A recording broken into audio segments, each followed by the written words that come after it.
Hello, everyone, and welcome back to another episode of the CAV Sports Podcast. It's your host with the most, Chris. I hope everyone's having a fantastic week. It's been a while. It has been a while. The last episode you guys saw was last Monday, I believe, whenever I did the live episode at West Texas Comic Con at the Lubbock Memorial Civic Center about, I'd say now almost 2 weeks ago it happened. So it was, Sorry about that. So that was about the last episode that I did. Was about 2 weeks, almost 2 weeks ago is almost the last episode. And the last time you guys saw me was during that time when I got to interview Butterbean at West Texas Comic Con, which was an awesome experience. I'll get to that in a moment. But that's sorry. So sorry for like kind of the later, episode drop, just because I was out of town last week, so I was not able to kind of make a new episode. At least where I was not able to do it, just because, like I said, I was out of town. I didn't have my recording equipment with me, sadly, so I wasn't able to get kind of like the one episode I did in Galveston when you guys saw like the pretty background with the water and the beach. I wasn't able to do that for last week, so what I decided to do was just do the Butterbean episode for last week's, just to kind of cover it, kind of do some social media work as much as I can while I was away. And now that we're back, I know usually I do these episodes kind of like on Tuesday or Wednesday, but it's been hectic since I got back. I got back really recently, and then on top of that, I'm just super busy with school, trying to graduate. Most of you probably know, if you watched the podcast for a little bit, I am in college, and this upcoming summer term is going to be my last term ever in college. So hopefully I can get my degree and, kind of finish that chapter in my life. So hopefully, cheers to that. And not just for myself, but any other college graduate out there that's listening in on this podcast. If you're a semester or two away, a year away, you're getting your doctoral, you're almost there, I promise. And it feels like it is a long time, because I know I've done it. So just know you will get there, and it'll be very rewarding in the end. But as I said, sorry for kind of, a little bit of a later, podcast episode. I promise that next week we'll be back a little bit more on track. I'll have a little bit more of a handle of scheduling and being able to make the podcast for you guys to listen in, or if you're watching this on YouTube. But if you're listening, I'm going to tell you guys, but if you are watching this on YouTube, as you can see, there's kind of a little bit more stuff in the background. So for example, the poster right here is a Tiffany Vollmer poster. I actually sponsored her celebrity guest appearance. I don't know if you guys can see it, but there's a logo and there's Tiffany Vollmer. Wonderful lady. I got to meet her at West Texas Comic Con. Very awesome. And then we also have some more stuff. I met the Real Karate Kid a while back. Very fun guy, along with Ralph Macchio. And then I also have the boxing glove I got autographed by Butterbean himself. So a couple little new additions to a little bit of the background setting, especially for this one, because I know it's just a blank wall for a while. So I'm glad we were able to put something there that looks good, and I'm very happy about that. So to kind of move on, I want to talk about kind of my experience with West Texas Comic Con 2023. So just, kind of what, going on with all that. First of all, it was a great experience. I had a great time there at West Texas Comic Con in the Lubbock Memorial Civic Center. Very nice building to be at. So it was a lot of fun to, be there, interact with some of the celebrities that were present for the convention outside of just Butterbean. I did get to meet like Tiffany Vollmer, the one that I sponsored the table for, just because I kind of did some work with the convention. I was able to get my logo with her posters. So that was pretty cool of them. Thank you to West Texas Comic Con for doing that. And then talking to Butterbean. Butterbean was, honestly, he was a great guy. Like, he really was. And he was a great guest on the podcast. And I think he was like, he was super nice whenever I was talking to him outside of the camera, kind of getting to know him a little better, kind of getting a feel of how he is. And then some topics, we were able to discuss, and maybe what was something that was not off the table. But he was such a great guest. He honestly really was. I had a great time with him. And then after, we got done with the podcast, I met up with him, talked to him again. Very nice. He said he had a great time doing the podcast episode with me, and definitely liked kind of the difference, kind of a different way we did it. So I was very glad he had a great time. I had a great time that past weekend. And not even just like Tiffany Vollmer and Eric Butterbean. I met Ted DiBiase, the $1 Million Man, Mike Rotunda from IRS, Mark Britton, who was in Dragon Ball, CJ Russell, who was in Friday the 13th, and Burton Gilliam, the Predator, Brian A. Prince, so I got to meet a lot of cool people, and then I'm meeting, others. I got to meet like other people from sports world that showed up there. I know there was a sports director that came. I got to talk to him. It was just a great time all around. So I just want to say thank you to West Texas Comic Con for setting that up and kind of doing that collab, letting me do a live episode in front of the audience. I hope everyone enjoyed it. I had a great time, and from the audience that I saw, they had a great time. And I know the only issue was the audio and kind of just hearing in on the podcast. It was a little tricky. Not even just like here in the video, but in the venue, it was such a big area and it was so loud in there, and we only had little speakers to work with. So that was like really the only thing that was kind of a little bit of an issue. So, but other than that, I mean, it was, like I said, it was a great time. I also got to meet some of the Power Rangers there. Awesome people, Tracy and Christopher Lee, great people. So I had a great time. It was a blast. And like I said, thank you to Butterbean for being on the podcast, giving us a little gift for the podcast. Now you guys can see the little glove right behind me. Thank you for a little gift from Tiffany Vollmer for, letting me sponsor her table. She got it autographed. So thank you to them for the gifts to kind of, make this place like a little more roomy, get something finally for that back wall. You don't understand how much that bugged me for so long. It was just a blank wall right there. And now we kind of got something right there, so I'm so happy that we were able to get that covered. So, but thank you to West Texas Comic Con for you guys and letting me do the first ever live episode of the CAV Sports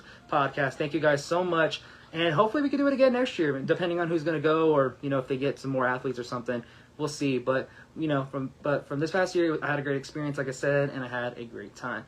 But let's move on from all that stuff. Let's talk about sports. It's been a while, like I said, so a lot of stuff happened, but there were some things that caught my eye that, when I was gone, and kind of just things that are popping up now. And I know some of you are wondering, what's with the shades? It's summertime, trying to get that summer feel. It's a little warm in here, so obviously I had to go tank top for this episode and kind of get the shades of that summer vibe I got going on here. So first up, this is kind of news that happened today, and that's why I'm kind of happy that maybe we did the podcast a little later, because this popped up. James Harden has opted to be traded from the 76ers. Why? I don't understand. I don't understand why he wants to get traded from the Sixers, who offered him a contract, first of all, and a team, and they were like one of the few teams that actually got him from the Nets when he was absolutely horrendous with the Nets. He was out of shape when he showed up. He wasn't producing in Brooklyn. And the 76ers were one of the teams that gave him a chance to possibly shine. And there were little glimpses of his old self whenever I saw him play with the 76ers, mostly when Embiid wasn't taking charge. But overall, I don't understand why he would want a trade when the 76ers are probably the only team that's really going to want him, or at least they're going to be willing to pay him money. And if we're talking about the ring chase here, if we're talking about just chasing rings, the 76ers are probably going to be the best bet to possibly get a ring for James Harden, especially since that's the one thing he doesn't really have. He has MVPs, he's gotten records, stuff like that. He's set records, but he doesn't have a ring, because whenever he was in Houston and OKC, I think the closest was OKC, but in Houston it was the James Harden show. And then when Chris Paul came, it was a weird show, whatever the heck they were doing in Houston. But either way, now looking at James Harden, he isn't the same James Harden that we saw in Houston. He's not going to get the max contract that he possibly thinks he wants, because he wasn't even contributing to get a max contract. Even if the 76ers really wanted to keep him, which I feel like they did. They wanted to keep him just because, that way they have him, and maybe he can be a little glimpse of himself, again. But he wasn't. We saw it in the playoffs when Embiid imploded when they lost in the playoff series, and they imploded, and he was not any help. He really wasn't. He was, a poor three-point shooter. He was barely getting to the line. He was barely scoring at any point, which is the worst thing you want, especially when your MVP player in Joel Embiid is slacking. You would hope that maybe James Harden would kind of step up like he's shown in the regular season. And now he wants to be traded. I know one of the teams he said he wants to go back to Houston, which, go for it. But the thing with Houston is it's not the same Houston team whenever he first left. I think why he wants to go back to Houston, though, is it's being comfortable. He was used to it. He liked it in Houston because they were very, laissez-faire. They let him do what he wanted because he was He was James Harden. He was their star. He was the one, bringing in people into the building, selling tickets, jersey sales. He was doing well business-wise for the Houston Rockets organization. So him probably being comfortable being in Houston, Texas, liking the lifestyle down there. We all know, what he likes to go do on his free time.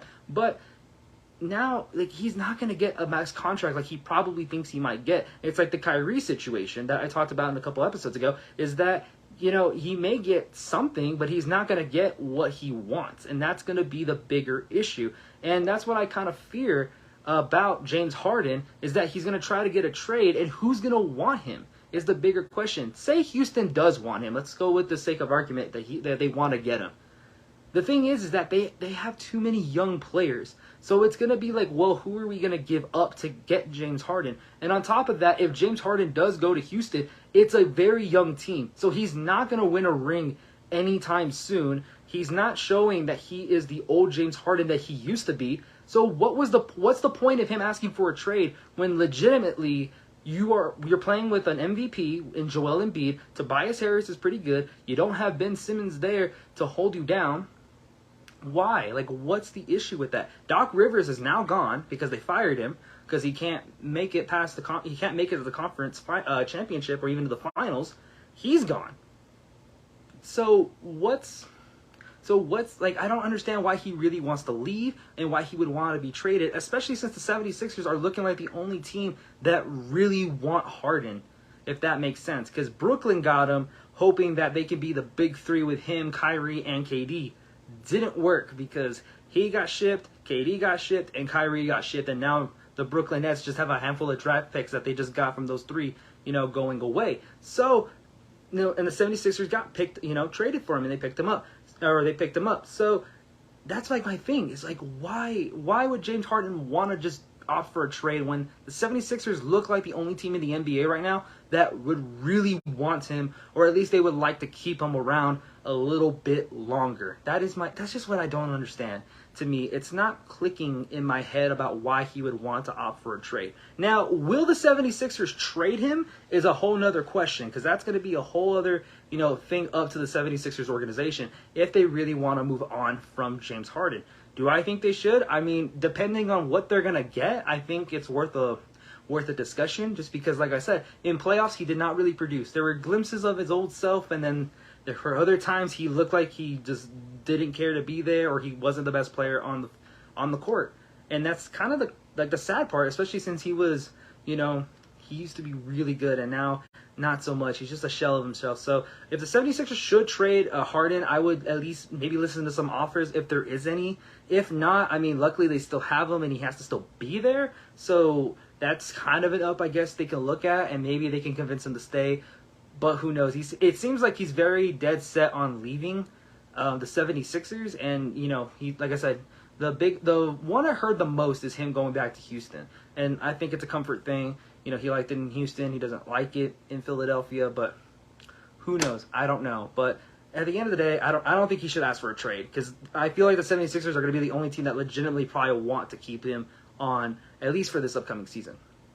All right, speaking of players that should probably move on, we're talking about Damian Lillard, and I believe he actually should leave the Portland Trail Blazers. Now, if you guys have followed Damian Lillard for such a long time, he's been a lifelong Trailblazer ever since he got drafted. He has not moved, even though a lot of players probably would have left the Portland Trail Blazers. And he talks about loyalty to the team. He said he wants to be a Trailblazer for the entirety of his career.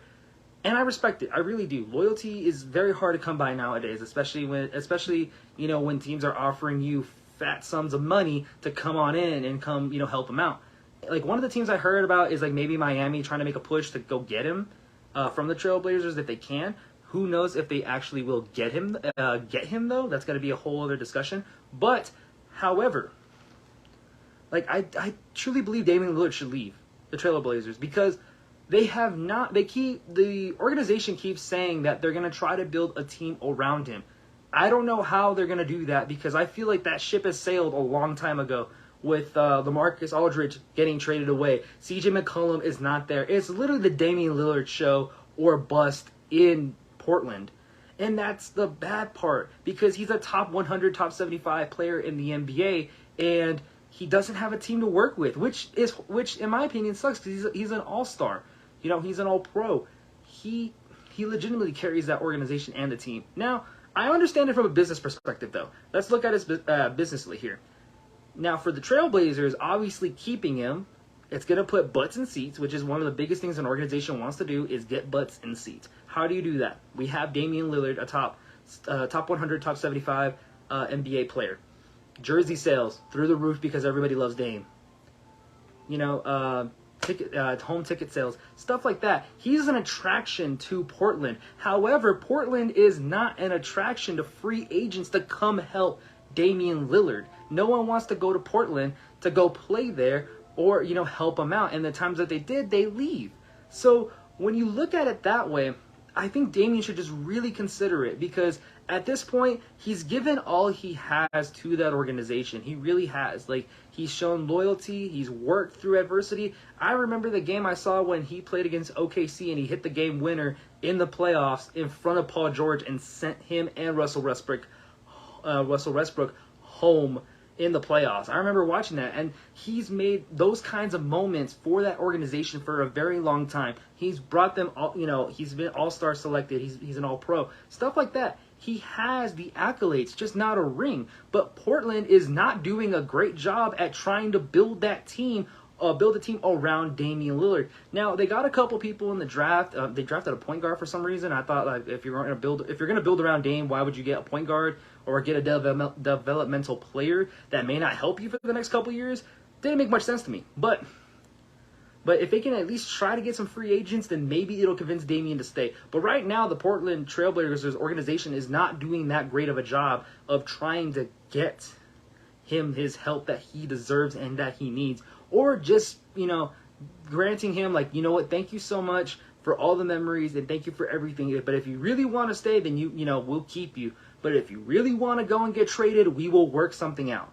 We'll send you to Miami. We'll send you, whoever may want you. I know Miami was reported very interested in Damian Lillard, which, by the way, if Miami gets Damian Lillard, they're going to be scary in the East, depending on who they give up. It's going to depend on what they give up for Damian, or if they want to wait till he hits the market, which who knows if he will or not. But I digress on that situation. So Dame, I think he should really consider it. He really should consider possibly asking for a trade and getting out of Portland, just because I think he deserves a ring with how hard of a worker he is.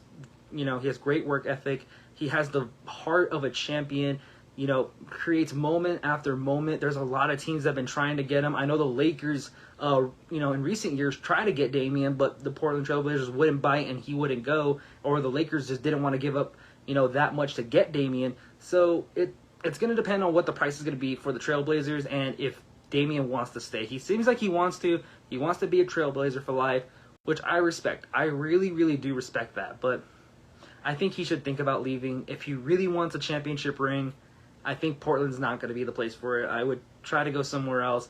I don't know about making a super team, but like I said, Miami got really close this past year when everyone counted them out when playoffs began and they made it to the finals. So, Miami may have something in store. They may come up with work their little magic and try to get Damian down to South Beach. But we're going to see what happens with that story. But in my opinion, I do think that Damian should consider taking off.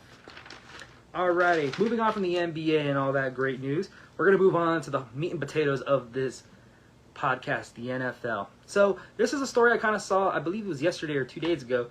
It's about Travis Kelce. Nothing bad. He didn't do the White House thing where I don't know what he was going to say in that whole scenario when Patrick cut him off. But there was not really a report, but one of his agents came out saying that, or he came out to a vanity article stating that his agents believe that he deserves more money and he's being undervalued.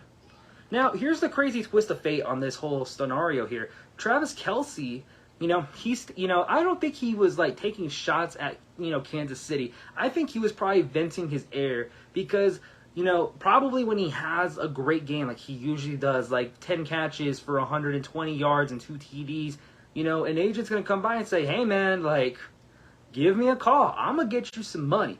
But here's the thing. agents are trying to get you more money so they can get paid more money. So we have to keep that in mind. That, I mean, agents got to get paid too. They don't work for free here. You know, unless you're Lamar Jackson, you just don't hire anybody. But everyone else has an agent. You got to pay them, you know, and the more money they can get you, guess what? That's more money in their pocket. However, what I credit Travis Kelce here is that, you know, he's choosing not to take more money somewhere else, and he's choosing to stay with Kansas City with Patrick Mahomes, which he has a great relationship with Mahomes. He loves Andy Reid and how they run that Kansas City offense. I mean, he gets the ball all the time. You know, he's arguably going to go down as one of the best receiving tight ends, or probably the best receiving tight end in NFL history. He's already the best tight end in the NFL right now. The only closest one is probably going to be George Kittle. Is probably going to be the closest one to like what he does. But, you know, Travis Kelce's just he's a playmaker. He's a difference maker. We've seen it in the Super Bowl. We've seen it in season that he is just a difference maker. But instead of like what Tyreek did and he left to get more money, which is respectable. I'm not going to sit here and say like, well, the Cheetah should have stayed in Kansas City because he's not going to win another ring in Miami. I don't think he will either, but that's not the point. I respect people for going somewhere else because they wanted a little bit more money, or this team has a little bit more, you know, a little more cash. I'm not going to blame you for going to chase a little more money, you know, like chasing the bag. I get it. Like, get paid. If you earned it, you earned it. I was advocating for Lamar Jackson to get paid for a while. So when you look at it that way, you know, I understand, especially with someone as impactful as Travis Kelce is. You know, you would think he would be getting paid like top dollar money, you know, or at least like pretty decent money when you consider looking at some of the wide receivers that get paid and they get more money than him. But he doesn't see it that way. He sees it as he wants to stay in Kansas City and he's going to do it. And, you know, however it's going to be, you know, salary cap friendly. They already gave Mahomes that giant 10-year contract.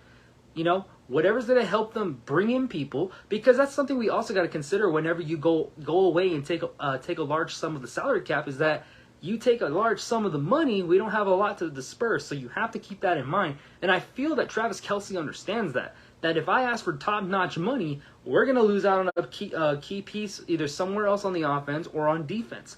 And that's what I believe he truly understands. So whenever his agents come up and try to tell him that you know, hey, you got another great game, just saying, let's get a little more moolah in your pocket. And he's saying, no, I want to, you know, I'd rather stay here. And I think that's big of him. And I think it's a little refreshing because some players don't do that, you know? And like I said, I'm not hating on players that do go to another team because they're getting paid more. Go get paid. I'm perfectly cool with it. If you've earned it, you've earned it.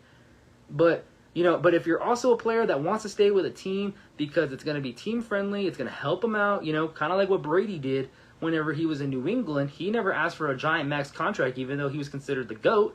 You know, he took team-friendly deals so they can bring him in more talent. And that's exactly what I believe, that Travis Kelce understands that situation. And he's saying, you know, I'm going to still take some money, but I'm not going to break our bank to where we are not going to be able to get more help down the road. And my contract is in the way of that situation. So I applaud. I'm going to give him one of these. Travis Kelce, I applaud you for that. I applaud you. Because not a lot of people would think about that, you know, think about it in the long run, nor would probably some agents think about that in the long run. Because, I mean, and also, I mean, he's been to the AFC Championship, like, well, ever since Patrick Mahomes started, almost every year. He's already has 2 Super Bowl rings in the last, like, 4 years? He's already had 2 Super Bowl rings.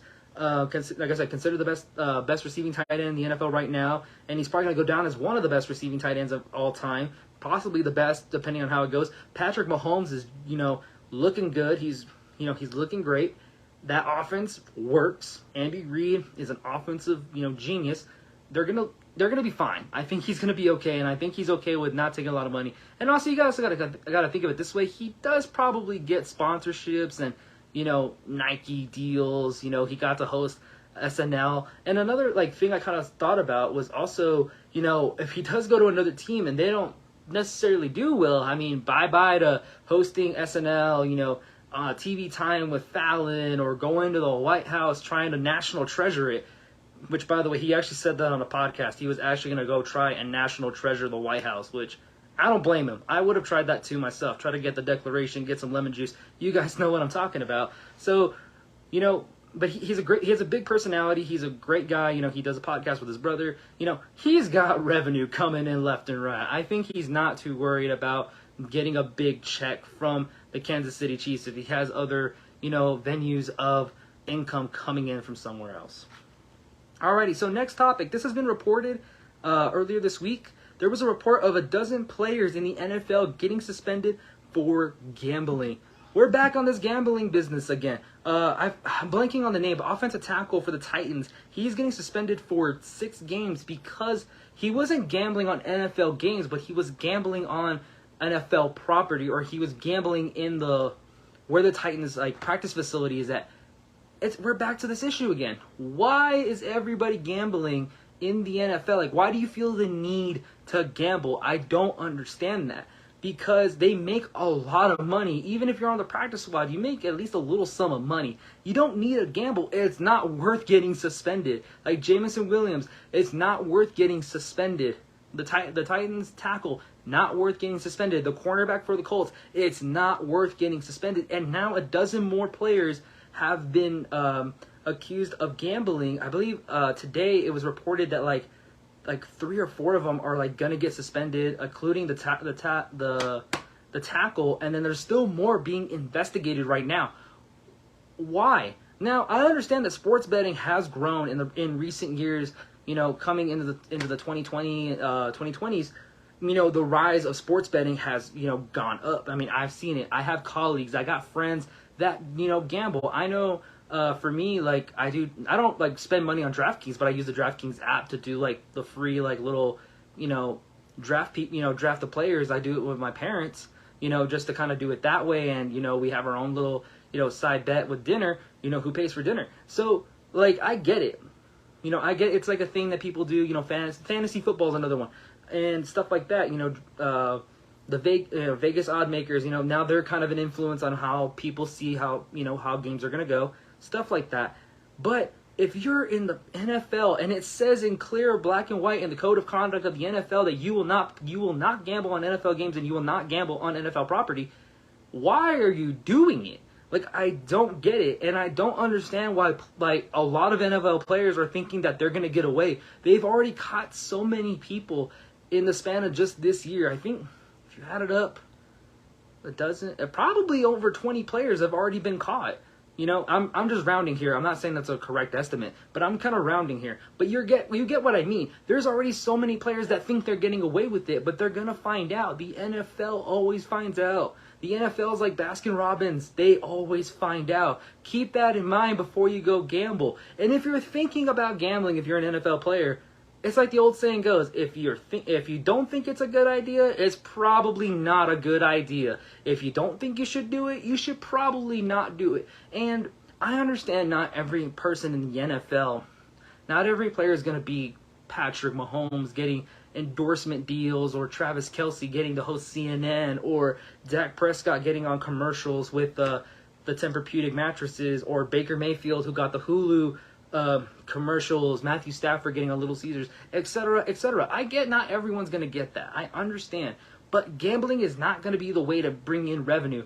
You know, figure something out. Get a side hustle. I've seen, you know, some NFL players, you know, they either give back to the community, they open up their own little business, something like that. You know, we've seen people make money through other avenues aside of your NFL contracts or anything like that, especially if it's not looking good or you're not going to get paid a ton of money like how some other players are. So you should never resort to gambling because it's not good and it doesn't look good for the NFL. Like I said, a lot of the reason why they're trying to avoid gambling is because they're trying to avoid point shaving, tampering, or even owing people where they got to throw games, and it ruins the integrity of the NFL. That's why they're trying to shut it down as much as they can. MLB for a long time had that issue of, you know, of betting, and they had a bad reputation of it. The White Sox back in the 1900s had that problem where the players weren't making a lot of money, but gamblers and people were saying, hey, like, do you want to make some extra cash? Throw the game.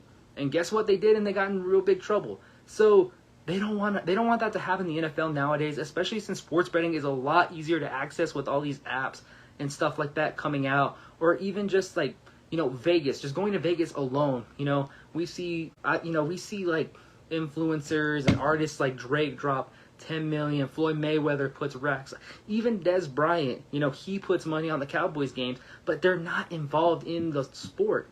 And they're still, if Des Bryant was still in the NFL, he probably would not be betting right now. He just wouldn't, because it's in the code of conduct in clear black and white for the NFL players. Do not gamble. Just don't do it at all. And you shouldn't. It's not worth the risk. It's not worth getting suspended and missing out on games. That's missing out on, getting paid for being at the games. That's being, cut from, like, you probably earning more in incentives, like Jameson Williams. He probably can get incentives for reaching a certain amount of yards or catches or whatever's in his contract, but you get suspended for about 6 games or so. It ain't going to help you, and you may not reach those incentives, and those 6 games might be the crucial thing that gets you there. Same thing with the Titans tackle. If they start off 0-6 because they're weak at the tackle position and all that, guess what? It's going to be on him because he got suspended. And because you wanted to gamble and you're thinking you're going to get away with it, which you're not. It's not going to happen. Like, I'm sorry to burst, people's bubble on that. If your job says don't do it, don't do it. It's not worth getting caught. It's not worth getting suspended or even losing your position, especially since now probably the NFL and Roger Goodell are going to be even more stricter now, since a lot of people aren't learning their lesson. There's consequences to your actions, and it's just plain and simple. There's consequences. Just don't do it. Leave it alone. Alrighty, so this is kind of a topic that I've been waiting to go off on. So earlier this week, there was a couple people talking about, what's the expectation for Deshaun Watson now that he's actually going to play a full season. And I've been wanting to do this rant for a while now. It's about him and the contract and everything. So let's start from the beginning. When Deshaun Watson, he left Houston, he got a big old contract with Cleveland, $230 million guaranteed. And he wasn't even guaranteed to play. He was already going to be suspended because of the off-the-field, accusations at the masseuse parlor, and he was possibly going to do jail time. So the Browns looked like the biggest morons giving him all that money, and they wasn't even sure he was going to play. He was already going to have to be suspended, for a while. He didn't play. I believe he didn't play his first. No, he did play his first year. He just didn't come back to the 12th game, so it didn't even matter at that point. But now, fast forward to now, there's been kind of reports that he's looking like his old self compared to, last season when he played like kind of the last stretch of the season, just to kind of get his legs warm a little bit, get a feel for the offense, and he didn't do that well. And everyone was thinking, this isn't Deshaun Watson. Well, of course it's not Deshaun Watson, because if you don't play for 2 years straight, you're not going to have the same touch, especially if you're going to a new team and you've never worked with them before. It was the same thing I saw when they allowed him to play in the preseason game this past year. I was like, he didn't look that good. Why? Because he hasn't played. He can't just take 2 years off of football because of contract negotiations and off-field stuff going on and expect to still be good. Now, they're saying that he's looking like his old self. That sounds great if he was still with the Houston Texans, because now he's with Cleveland now that he's in a way tougher division than he was in Houston, because he has to go up against Lamar and the Ravens, Cincinnati and Joe Burrow, and the Steelers. The Steelers, Mike Tomlin is going to find a way to finish above 500. Lamar is going back to the Ravens, and they just added weapons to the offense, and then along with their defense still being pretty good. And then Joe Burrow in Cincinnati with Jamar Chase is still there, and I think he's probably the second best quarterback in the NFL right now. They're not going to win their division. I don't have them winning the division this year. Even if he's up to snub on the old Deshaun Watson, even if he got all the rust off and said, I'm back. Lamar's still there. Joe Burrow is still there. Mike Tomlin runs a great defense. Somehow he finishes above 500. Good freaking luck with that. Like, if he was still in Houston and they figured it out and he stayed, I think it'd be, exciting, because I'm thinking for the Texans fans, they're about to win the division, or they can compete with Trevor Lawrence and the Jacksonville Jaguars. But that's not it. He's in a tougher division now. And here's the worst part of it all about this whole contract thing, aside of him resetting the market, and that was so stupid of the Browns, because they put the NFL QB market in such jeopardy here. Here's why. Let's go away from that. Let's go to Lamar Jackson's whole craziness of a contract thing we went through in March. He wanted like close to Deshaun Watson or a little bit more in guarantees. And that was just not going to be that was not going to be realistic for the Baltimore Ravens. They were not going to break the bank with him. And then Jalen Hurts got his contract, and it was a little bit more reasonable. And guess what? The Ravens went to Lamar and probably told him and Lamar probably sat down and said, let's be realistic. Jalen Hurts got to the Super Bowl before you did, and he got a little bit less of a deal, and that's a little bit more what we can work with. And then he got his contract done, and you see how that works. But Deshaun Watson's contract and the guarantees that he got from Cleveland, it just put the QB market at a very unrealistic pedestal. The only one close enough to get that much in guarantees is going to be Patrick Mahomes, because he's proven that he can do it. He's proven it, but he already has a 10-year deal, so he ain't even tripping. He doesn't need that kind of deal, because he's going to have a lot more coming in the end. So he's the closest one, in my opinion, that could possibly etch Deshaun Watson and be worth it, because he's Patrick Mahomes has done it. But even then, check this out. If Deshaun Watson does not play well, the expectations, obviously, for everybody is a Super Bowl.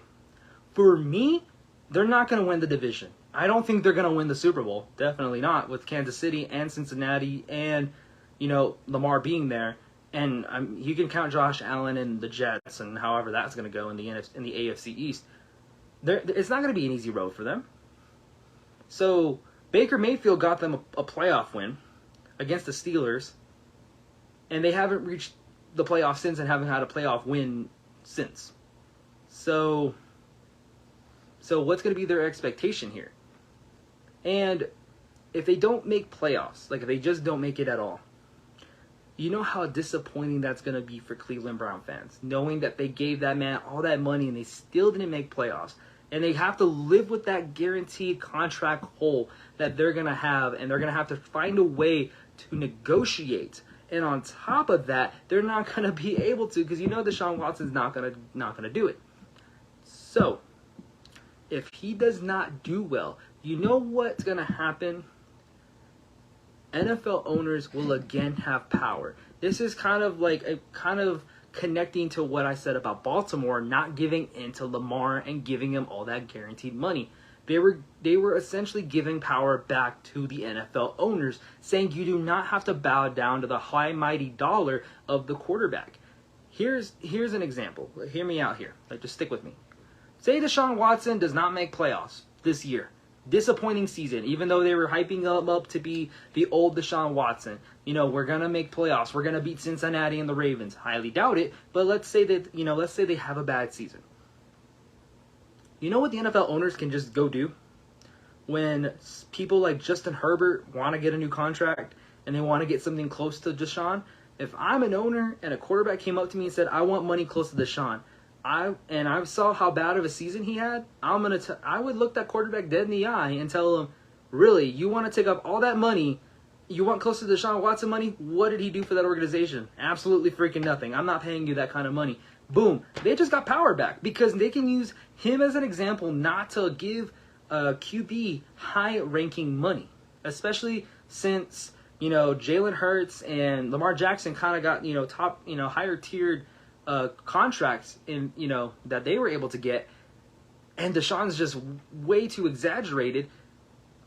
Owners are going to come back and look at that and say, well, Deshaun didn't do much.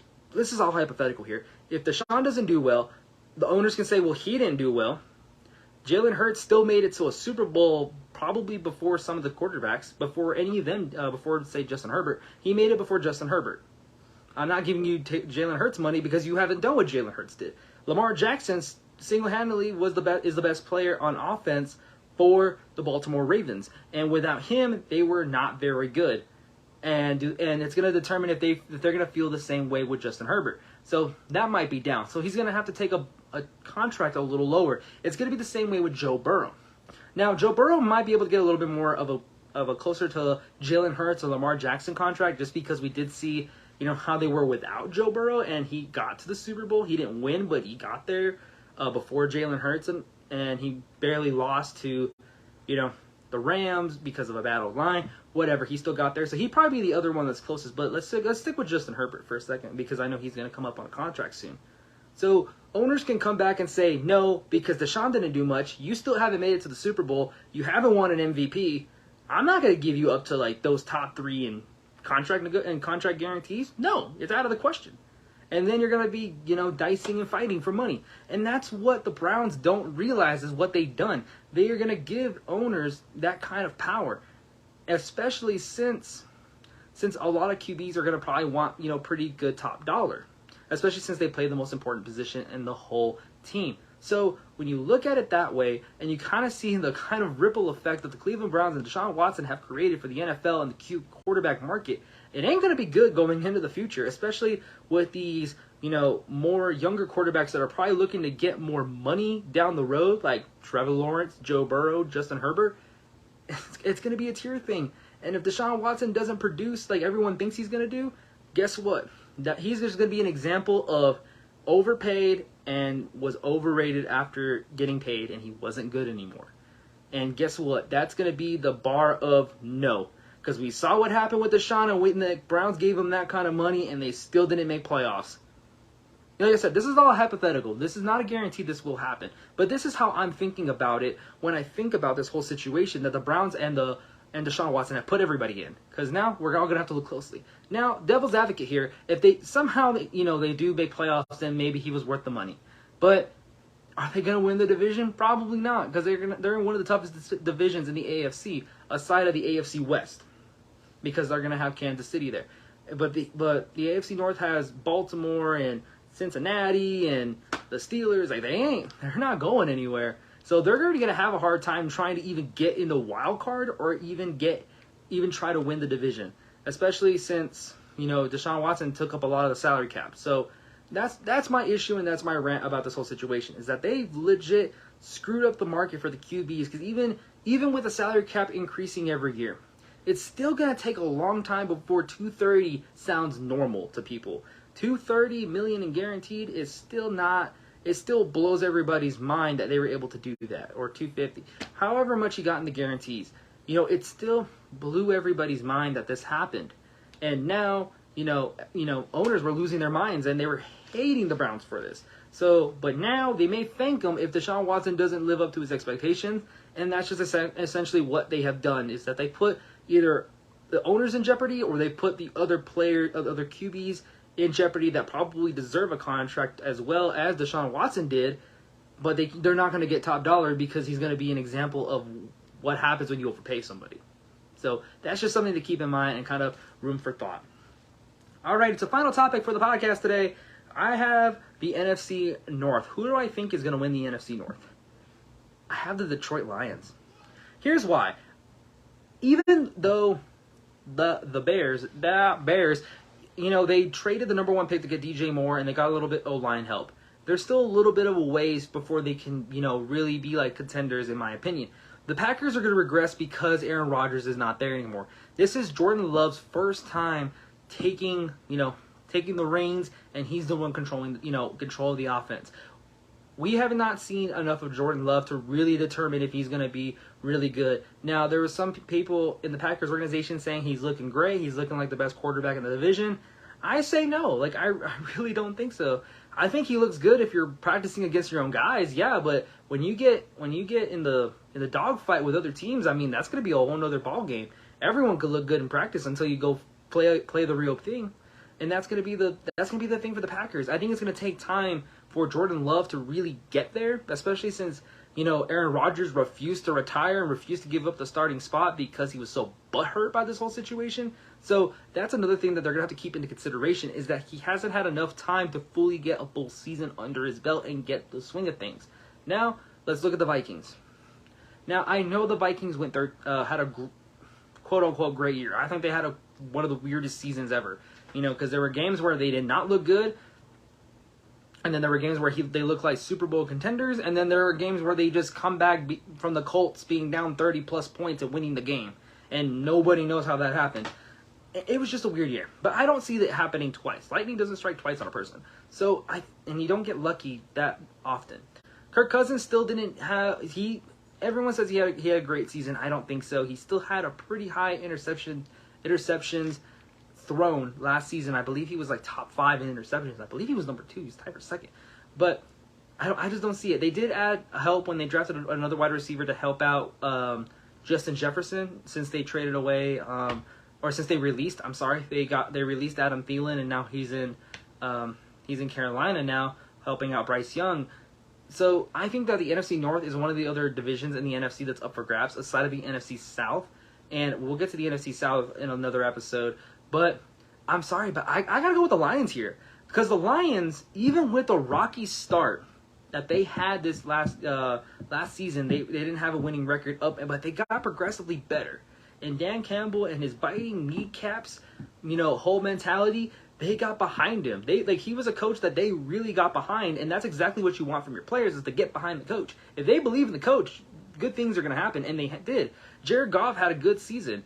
He really did. It may not look at it from the record-wise, but he had a good season. He actually had some pretty good stats. And check this out. In the division, looking at it, in the NFC North, the Lions actually had a better record than the Vikings did. The Lions finished 5-1 in the division. The Vikings finished 4-2 in the division. So they were actually second in the division if we go by division wins. They would have not technically made playoffs, but since the Vikings had a better record than the Lions, they made it. And then the Lions eliminated the Packers from going to the playoffs, and they basically kicked Aaron Rodgers out of Green Bay and sent him back into the AFC and New York. They have a lot of momentum coming in. They added some, they got a new running back. They added some help on defense. I believe that was kind of the weakest link. Amon-Ra St. Brown, probably a great wide receiver. He's going to be a great wide receiver. He's already looking like it. After Jameson Williams comes back from his suspension this year, they're going to be good on offense. I believe DJ Clark is still there, if I remember correctly. If I'm incorrect, please correct me on that. But they still have some good wide receivers. If Jared Goff can repeat the season he had last year, they're going to be fine. They still have they got the new running back from Alabama that they drafted, so that's looking pretty good. So they're gonna look decent in my opinion. I think they're gonna be the team to beat in the NFC North, just because like I said, they're gonna probably feel good. Now it ain't looking like that in Game 1 because they got set up with Kansas City, and that's not gonna be easy. But I mean, all roads are not gonna be easy. I mean, Rome was not built in 24 hours, and I think that the Lions, they really have a chance in this division since Aaron Rodgers is gone. I don't see Kirk Cousins having a great year again, or having whatever the season they had. The Bears are going to be a little bit better. They're not going to have only 4 wins, and the Packers are going to regress because Jordan Love even though he's been in the league for a while, he has not had experience in a full season. So it's going to be real dependent on how that's going to look. So, but I think the Lions right now, from what I've seen last season, they got progressively better. They kind of helped put some pieces on defense to help that out. They got a new running back to help Jared Goff. Dan Campbell biting kneecaps. They get behind this guy. So I think the Lions are in good hands. Now, it's the Lions, so I don't know if they'll get their first playoff win, but I think they're going to win the division. I don't think they're going to be like top 2 in the NFC, but they're definitely going to be number 3 or number 4. They're probably going to be 3rd in the NFC, just depending on how everyone's season kind of goes. So, but at the end of the day, I do believe that the Lions are going to do great. I think the Lions are going to have a great season, and I believe they're going to win the NFC North.